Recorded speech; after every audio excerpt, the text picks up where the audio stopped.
네, 2021년 7월 5일 이정훈입니다. 오늘은 여러분 이제 올 9월부터죠. 아마 그 부동산 세금을 내시게 될 겁니다. 부동산 세금, 종부세 뭐 이렇게 내게 되실 텐데 재산세도 나오죠. 재산세가 나오죠. 토지분 뭐 이렇게 쭉 나올 텐데 이 1가구 1주택을 정의로 보고 문재인 정부에서 상당히 밀어붙이고 1가구 2주택 가진 사람들은 상당히 악으로 보고 있습니다. 근데 이게 옳은 건지 무조건 1가구 2주택은 나쁜 건지 한번 그거를 우리 오랜만에 방인선 변호사님이 오셔가지고 한번 짚어보도록 하겠습니다. 방 변호사님, 지금 1가구 1주택만 주장하는 거는 모든 서민들이 다 집을 가질 수 있는 세상이니까 명분은 굉장히 좋은 것 같은데 이게 문제가 있습니까?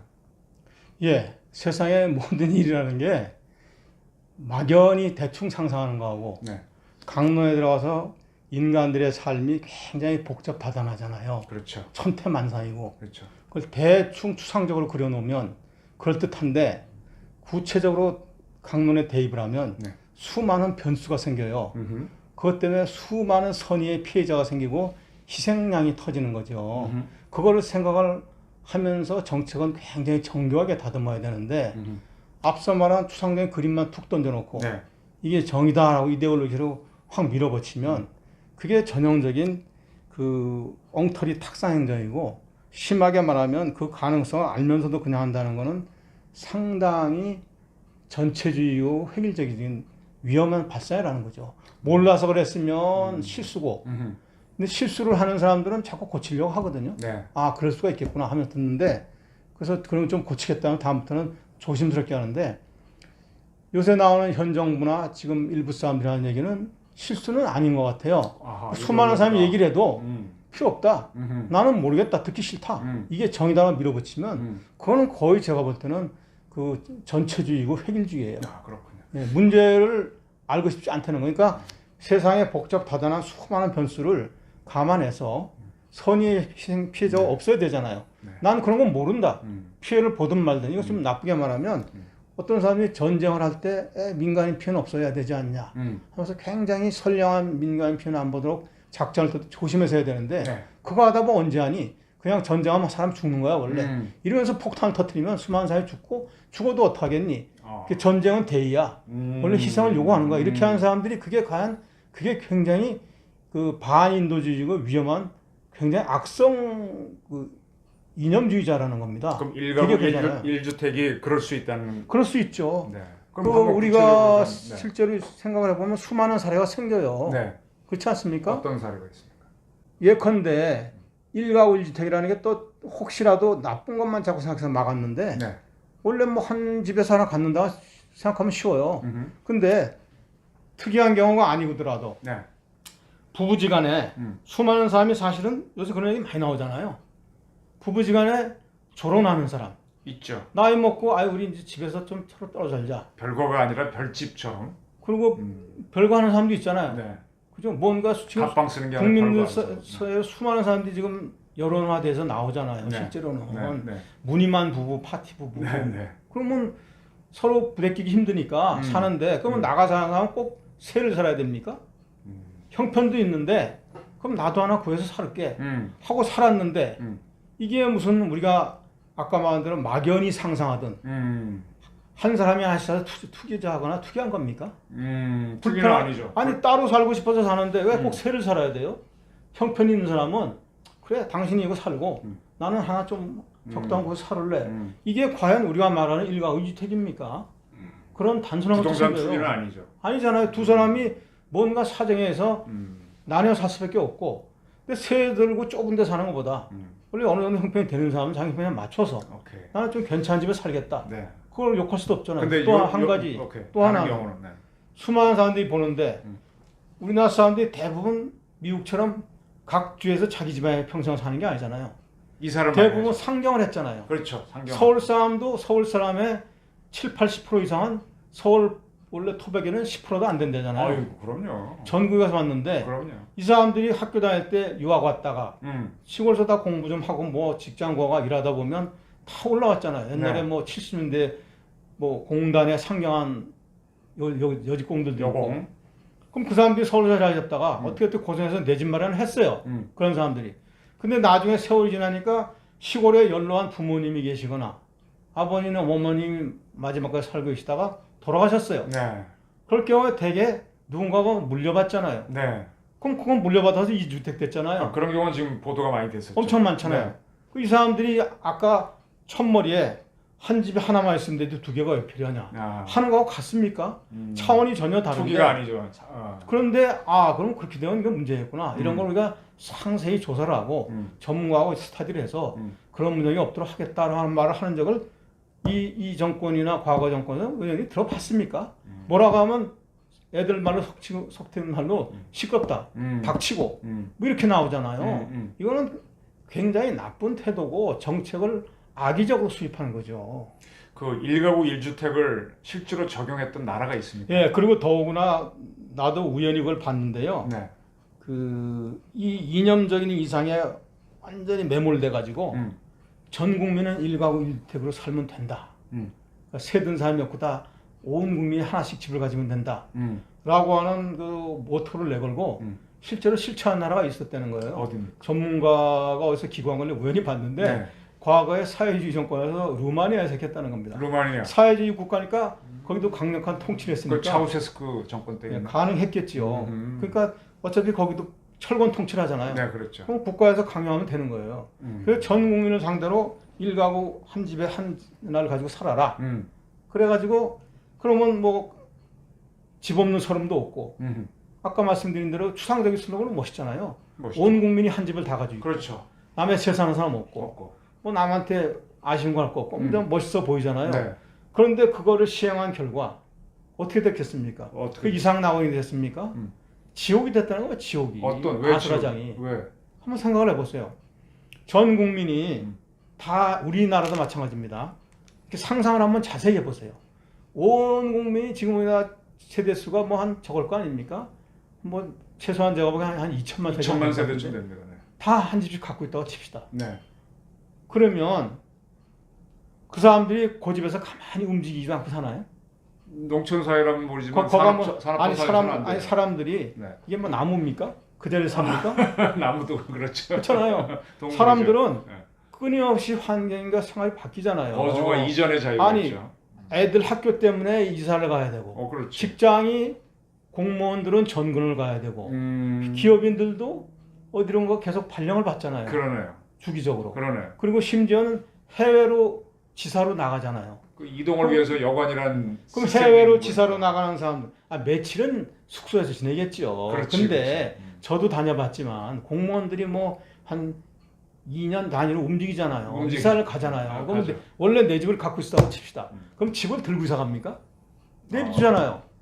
그렇죠? 매매해야죠. 그럼 매매를 하면 그 집에 맞는 집이 꼭 나와요? 서로 그 집이 누구도 다 집이 있으니까 빈 집이 안 없으니까 사겠구나. 물물 교환합니까 이게? 물건처럼? 아니잖아요. 그렇지. 누가 그리고- 다시 정보를 와줘야 그리고 또 해외로 나가는 사람, 몇 년 해외 지사 가는 사람은 어떡합니까? 이 집을 팔고 해외로 가야 돼요? 내 집이 있는데 몇 년 있다 돌아와야 될 건데 그래서 그런 사람들이 할 수 없이 임시로 세를 주고 가는 거예요. 그러니까 세를 줘야 되고 또 여기서 있던 사람이 지방으로 갑니다. 그 루마니아도 다 똑같았대요. 수많은 변수가 생기잖아요. 이사를 가야 되잖아요. 이사를 가면 집을 구할 수가 없는 거냐 하면 오케이. 새 집이 없잖아요. 오케이. 다 소유집이니까. 그럼 결국은 어떻게 됩니까? 탁상 공론이네. 그러니까 그 사람들이 새 집을 못 구해서 뭐 어느 집에서 끼어 살거나 아니면 결국은 암암리에 인간 사회는 꼭 변수가 생겨요. 암암리에 몰래 암시장이 생기는 거예요. 생기죠. 암 달라고 그랬죠. 어떤 사람이 몰래 통해서 이렇게 브로커를 통해서 쓱싹싹 해서 돈 받고 또는 뭐 옮기는 것처럼 해놓고 얼마씩 주고 이렇게 해서 돈이 올라가 버리네. 정상적인 유통 거래는 안 되고, 안 되고. 이게 완전히 주거 상황이 주거 이전이 보장이 안 되는 악순환에 빠져가지고 온 국민이 도탄에 빠졌다는 겁니다. 루마니아가 차우세스크 그렇죠. 정권. 그렇지 않겠습니까? 그리고 사회주의 허상이네. 또는 뭐 뒤로 이면 거래를 하거나 그죠? 암 거래를 하거나 별짓이 다 생길 거 아닙니까? 그게 그래서 어느 전문가가 쓰셨는데 나도 대략 반수 기억이 나는데요. 그게 말도 안 되는 망상이라는 겁니다. 망상. 이 세상에 내 집을 살아야 되는 사람이 있고 네. 세를 살아야 되는 사람도 있는 거예요. 뭐 이분법이 아닌 것이 오케이. 내 집에 있는 사람은 괜찮은 사람이고 세 사는 사람은 오갈 때는 불쌍한 사람이라는 이런 잘못된 추상적인 이분법에 빠져 있는 거예요. 추상적인 세를 사는 사람이 왜 가난하고 불쌍한 사람입니까? 돈 많은 사람도 세를 살아요. 그죠? 선택적으로 그럴 수는 있죠. 더구나 한국에 와 있는 주한 외국인들 그렇지. 다 세 살잖아요. 그렇죠. 그 사람들이 집을 삽니까? 안 사더라고요. 안 사요. 네. 비싼 집인데 세 살아요. 네. 그리고 여기서도 해외 뭐 어떤 사정이 있어서 내 집이 있는데 학교 때문에 또는 직장 때문에 불편하다. 그래서 난 좀 가까운 데로 이전하겠다면 새로 가죠. 아니 새로 가죠. 가난해서 새로 가는 게 아니에요. 돈 많아요. 강북에 뭐 몇십억짜리 아파트 있는데 네, 강남 그거 세 주고 강남에서 새 살아요. 네, 많죠. 그 사람들이 뭐가 나쁜 사람입니까? 각자 자기의 생활상 필요와 수요에 의해서 현실에 맞게 움직이고 돌아가는 거예요. 그게 거주인의 자유가 있는 나라잖아요. 그러면 1가구 1주택 모든 국민이 주택을 갖게 하겠다는 목표는 좋은데 그걸 강제화해버리면 그럼 안 되지. 사회가 안 돌아가고 이 경제가 안 세상에는 돌아가는 반드시 거예요. 가져야 되는 사람이 있고 나는 갖지 않고 새 살아도 되는 사람이 있고 이게 자연스럽게 섞여서 돌아가고 조화를 이루고 물도 그게- 높은 낮은 데가 있어요. 그게 시장 메커니즘대로 움직일 거 아닙니까? 그게 다만 국가가 할 수 있다면 조금 안정되게 해서 부분적으로 네. 요거를 이용해서 뭐 불로서도 너무 탐하거나 그런 부분을 부분적으로 찾아내거나 스크린 장치를 두는 거지 왜 온 국민을 한 틀에 묶어서 붕어빵을 찍으려고 그럽니까? 그거는 위험천만한 그럼 발상이죠. 현재 이 정부는 1가구 1주택을 요구하면서 1가구 다주택자는 아주 상당한 세금을 때리는데 이게 이제 이거 자체가 그러면 사람의 사회에 대한 이해로 보게 되면은 굉장히 짧은 단계로 그렇죠. 단계일 뿐 아니라 제가 보기에 아까 말씀드린 대로 사회를 우격다짐으로 한쪽으로 찍어내려고 하는 거죠. 사계다리가 길다고 자르는 거네. 그렇죠. 그러니까 기린의 목이 길다고 그 자르는 시장에는 사람들이라는 게 시장이라는 게 원래 자본주의뿐만 아니라요. 고대로부터 시장이 있었잖아요. 있었죠. 인간이 시장이. 살기 위한 네. 교류의 장이잖아요. 네, 네. 그러면 아무리 옛날에 뭐 왕조 시대에 엄벌을 차고 사형에 처해도 그 시장 틈새를 다 빠져나가는 게 생깁니다. 있었습니다. 예. 수많은 방법으로 있었습니다. 사람은 적응하고 생존합니다. 그러니까 네. 오만 편법과 불법이 더 횡행하라는 있었습니다. 거예요. 뭐 공식적으로 그렇잖아요? 보니까 사형 선고 받은 사람도 돈을 내고 빠져나간 속전제도도 있었고. 아니, 그게 뿐이 다 아니라 있었더라고요. 아무리 만들어도요. 다 시장은 또 다른 방식으로 나온다. 새끼를 냅니다. 필요하면 하나의 예를 들어볼까요? 이건 우리 조선시대에 있었던 유명한 일화입니다. 그때도 아마 지금 어느 역사학자들이나 사학자들이 분석하는 게 이게 아마 잘못된 유교 이데올로기적인 사고가 지금 그대로 그 대입된 게 아니냐고 생각하는 분들이 있어요. 지금 현재 하고 있는 이 집권자들. 성리학적 사고다. 공화국 그러니까 시절에 와가지고 흑백. 흑백을 왜냐하면 오케이. 정조 때 정조가 뭐 무슨 저 애민 군주니 뭐니 했잖아요. 네. 유명한 일화가 있더라고. 정조 때 어느 때인가 흉년이 들어가지고요. 도성의 쌀값이 폭등을 했대요. 예? 지방에서 이렇게 잘 서울 근처에서 쌀이 많이 집결이 안 되니까 그러면 상인들은 이득을 보려고 그럴 거 아닙니까? 그럼 쌀은 사야 되고 그러니까 쌀값이 올라가면 그 우리 뭐 옛날 실학 박지원 선생이 쓴 네. 뭐 이런 데도 나오지만 풍자적으로 나오지만 상인들은 어떤 경우에 상황이 있으면 틈으로 해서 이득을 탐하잖아요. 그렇죠. 상인들이 이득을 탐한 걸 제약시하면 안 된다는 거예요. 그래서 지방에 있는 객주나 이런 큰 상인들이 쌀을 서울로 올려보내는 걸 이게 일정하게 아마 그걸 묻고 조절했나 봐요. 그렇겠죠. 그러니까 일정하게 또 쌀값이 폭등을 하는 거예요. 그러니까 그때 이제 또 상인들끼리 해가지고 중간산에서 재미를 볼 거 아닙니까? 네. 그걸 듣고서 상소가 올라왔는데 지금 흉년이 들어서 도성의 백성들이 쌀값이 치솟아서 일반 우리 저 백성들이 고통받고 힘든데 상인들이 이거 자기들끼리 매점 매석을 해서 통해가지고 매점 매석을 해가지고 작당을 해가지고 그 가격 조절을 해서 올립니다. 이건 민생을 괴롭히는 흉악사범이다. 이자들을 엄히 징치하지 않고서는 어떻게 나라의 기강을 세우겠냐. 소위 논리는 그렇다잖아요. 네. 백성들의 삶을 담보로 네. 장난을 치냐. 네. 정조가 그 얘기를 듣고 대노해가지고 네. 이거는 그 민본인 쌀을 말이야. 백성을 위해서 써야 걸 이렇게 상인들이 돈벌이 수단을 쓰고 이 순진무구한 백성을 등을 친단 말이냐. 그래서 전부 그 농간에 거래 장난에 관련된 상인들을 전부 잡아들여서 저 참수하라고 명을 내렸대요. 그 뭐 조정의 대신들도 옳습니다. 이게 뭐 우리 명분이 워낙 좋아요. 백성을 살리고 나쁜 상인들은 이 탐욕에 찌든 상인들은 징치해서 본을 세워야 됩니다. 이랬을 거 아닙니까? 그게 전형적인 흑백 논리 아닙니까? 아까 말씀드린 대로. 그래서 그렇게 막 영이 나가려고 그러는데 그때 역시 박지원인가 박재관 선생인가가 그때 실학자잖아요. 그분이 급히 상소를 올렸답니다. 지금 그런 영이 나간다고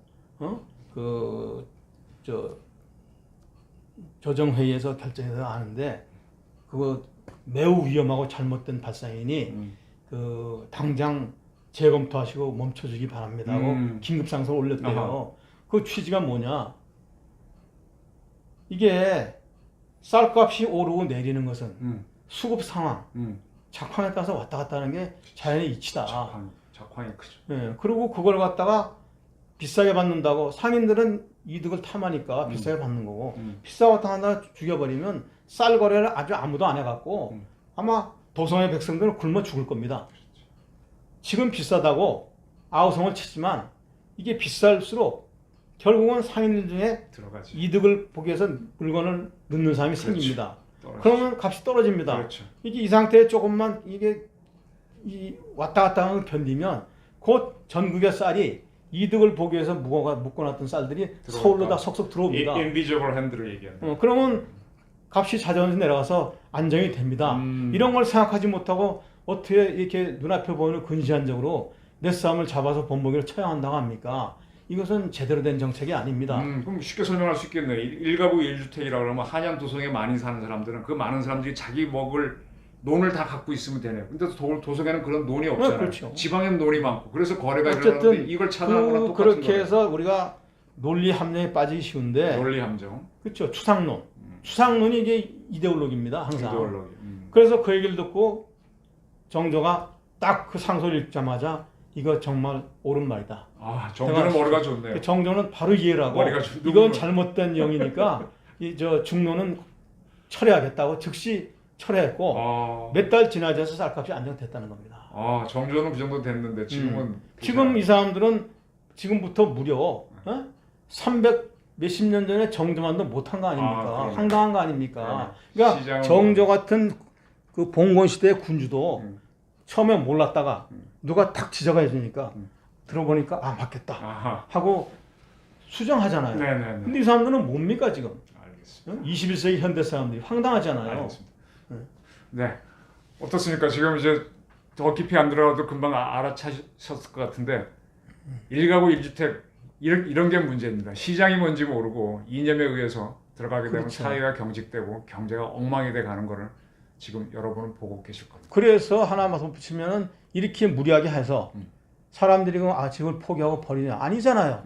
살 길을 찾잖아요. 네, 또 시장을 만들. 오만 방법을 찾아가지고 집값은 더 뛰잖아요. 거꾸로. 지금 그러고 있죠. 아까 정조 때 쌀값처럼 지금 그러고 있죠. 그러고 있잖아요. 사람들이 그러면 뭐 어디다가 남한테 명의를 바꾸든지 뭐 증여를 하든지 무슨 수가 많잖아요. 결국은. 그래서 오히려 안 나가고 집이 거래가 안 되니까 더 뛰고 난리가 났잖아요. 그래서 지옥을 만들었잖아요. 실제로.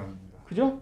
집값이 무슨 최근에 뭐 경실련 어느 전문가가 밝혔듯이 두 배씩 뛰었대잖아요. 거의. 예전에 안 뛰던 거. 서울 지역에서. 그러니까 이 사람들이 뭘 한다 그러면 과거에 노무현 정권 때도 꼭 뛰어요.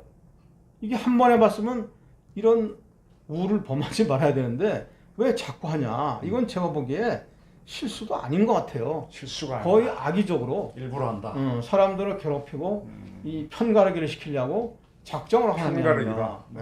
그래서 다수의 무지몽매한 사람들을 얼떨결에 선동하는 게 아닌가. 뭔가를 해주는 것처럼 착각을 하게 만들고 아까 정조 때도 백성들은 우리 임금께서 훌륭하다.